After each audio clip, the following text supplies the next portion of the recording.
I think people think in terms of physical custody and legal custody. Legal custody would be if court orders were entered establishing one parent as a primary residential parent and the other parent as having some residential time. Physical custody might be where the children are residing, even if not yet determined to be legal. The term best interests of the children is a pretty loaded term. It's kind of a subjective standard.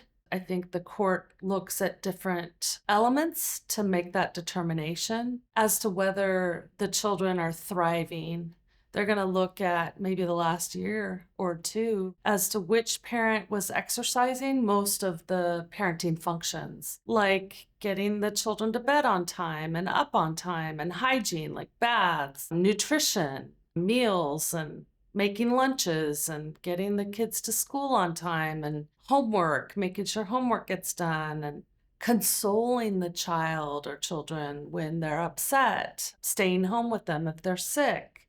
All of those factors, I think, are weighed. The court might look at like childcare records, who was signing in and who was signing out, and the pediatric records, who was bringing the children to the doctor when they needed well child visits or immunizations or they were sick. Which parent was doing the heavy lifting? So changing a custody order follows a different standard in Washington. Best interest of the children is always overarching, but changing custody is intended to be difficult because the legislature really didn't want children to be treated as ping pong balls, that parents shouldn't be able to go in and out of court easily to change the status quo or the stability that the children have established.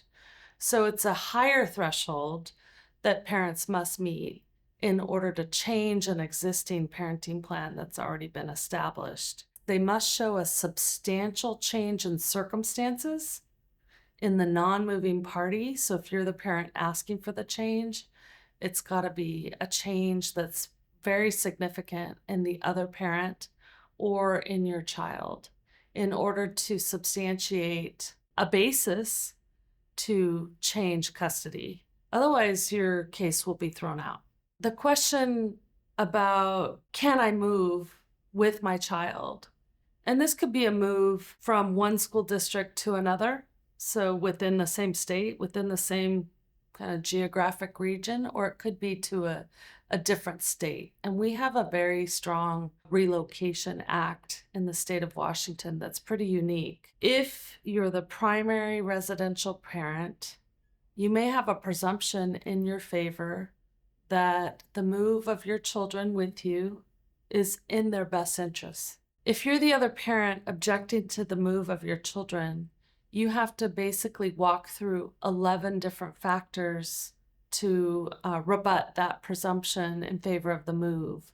So it can be pretty challenging. If you have any questions about best interests of the children or custody or relocation or any of these topics, contact us at clearwaterpnw.com.